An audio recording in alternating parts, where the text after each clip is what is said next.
নমস্কার বন্ধুরা, কেমন আছেন সবাই? কি অফ কুকিং চ্যানেলে আপনাদের সবাইকে স্বাগত। আজকে খুব মজার একটা ফিশ কারি রেসিপি নিয়ে এসেছি, তো দেখতে থাকুন, সঙ্গে থাকুন। এটা আমি বানাবো একদম কমপ্লিট ওয়েল ফ্রি তরকারি। তো তার জন্য আমি 4টা পিস আমি কাতল মাছের নিয়ে নিয়েছি। প্রথমে ধুয়ে একদম জলটাকে সুন্দরভাবে ঝরিয়ে নিতে হবে। তারপর দিয়ে দিচ্ছি আমি এখানে নুন, হলুদ গুঁড়ো, লঙ্কা গুঁড়ো। তো এগুলোকে ভালো করে মাছের মধ্যে একদম খুব সুন্দর করে আমি প্রথম মেখে নেব। মেখে নিয়ে আমি 15 থেকে 20 মিনিট পর্যন্ত আমি এই মাছগুলোকে রেখে দিব। তো মাছগুলোকে রেখে আমি একটা পেস্ট তৈরি করে নিই গ্রেভির জন্য। তার জন্য আমি নিয়ে নিলাম 2টো মিডিয়াম সাইজের টমেটো, হলুদ গুঁড়ো, লঙ্কা গুঁড়ো, ধনে গুঁড়ো, আমচুর পাউডার, জলজিরা পাউডার, আর দিয়ে দিলাম গরম মশলা পেস্ট। তো আমচুর পাউডারটা অপশনাল, আপনারা ভালো লাগলে দেবেন, না হলে স্কিপ করলেও হয়ে যাবে। তো এদিকে আমি প্যানটাকে গরম করে নিয়ে মাছগুলোকে ছেড়ে দিলাম। মাছগুলোকে ছেড়ে দিয়ে একটা সাইড হয়ে যাওয়ার পর হালকা হাতে নিচের দিক থেকে তুলে তুলে আবার চেঞ্জ করে দিতে হবে সাইডটা। তো এইভাবে করে কয়েক মিনিট, 1-2 মিনিট পর পর মাছটাকে এইভাবে সাইড চেঞ্জ করে দিতে হবে।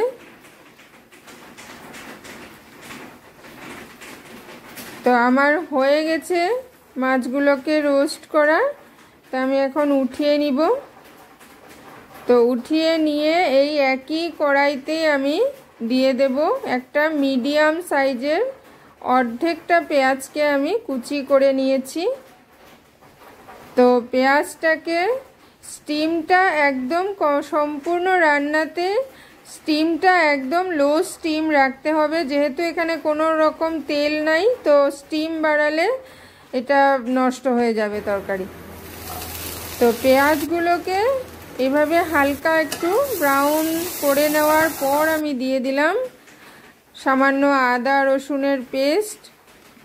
তো যেহেতু তেল নাই, এখানে আমি জল ছিটা দিয়ে দিয়ে এই আদা রসুন পেঁয়াজের কাঁচা গন্ধটাকে কাটিয়ে দিব। তো কাঁচা গন্ধটা চলে যাওয়ার পর আমি দিয়ে দিব পেস্টটাকে দিয়ে খুব ভালো করে একবার মিক্স করে নিব। মিক্স করে আমি এখানে দিয়ে দিব স্বাদ মতো নুন আর গোলমরিচ গুঁড়ো।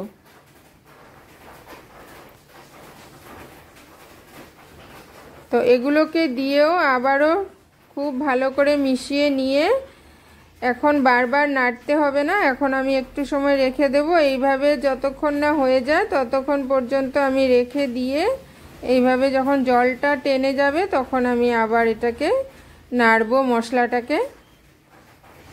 তো মশলাটাকে এইভাবে প্যানের মধ্যে লাগিয়ে লাগিয়ে টেনে টেনে লাগিয়ে ভাজতে হবে। খুব টেস্টি রান্না, কেউ খেলে বোঝারই সাধ্য নাই যে এটা অয়েল ফ্রি তরকারি। তো এখানে আমি মিক্সিটাকে ধুয়ে সামান্য একটু জল দিলাম, আগের জলটা শুকিয়ে যাওয়ার পর এটা দিলাম। এখন আবারও একটু সময় এভাবে নাড়তে থাকবো। তো আমার দেখানো রেসিপিটা যদি ভালো লাগে তো অবশ্যই লাইক, শেয়ার আর সাবস্ক্রাইব করে সব সময় আমার সঙ্গে থাকুন।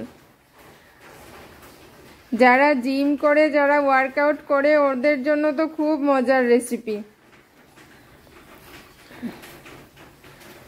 তা আমি একদিকে গরম জলও বসিয়ে রেখেছি, একদম ফুটন্ত গরম জল আমি এখানে গ্রেভির জন্য ইউজ করব। মশলাটা ভাজা হয়ে গেলে খুব সুন্দর একটা গন্ধ বের হয়ে যায়। তো ওই গন্ধটা বের হলে তখনই গ্রেভির জন্য জলটা আপনারা দেবেন। তো এখন জলের সঙ্গে মশলাটাকে খুব ভালো করে আমি একবার মিক্স করে নিব। এখন একটু স্টিমটা বাড়িয়ে দেওয়া যাবে। তারপর আমি মাছের পিসগুলোকে ছেড়ে দিয়ে হাই স্টিমে 4 থেকে 5 মিনিট একটু ঢেকে রাখবো প্রথম।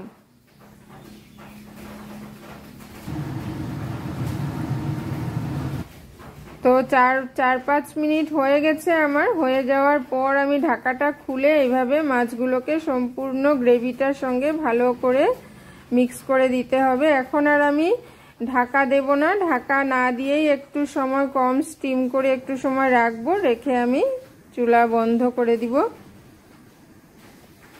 তো হয়ে গেছে আমার এটা, আমি এখন রেডি করে নিব সার্ভ করার জন্য। তো আমি আশা করব আপনারা অবশ্যই বাড়িতে বানাবেন এটা, আর আমাকে কমেন্টে লিখে জানাবেন। তো আজকের জন্য এখানেই, থ্যাংক ইউ।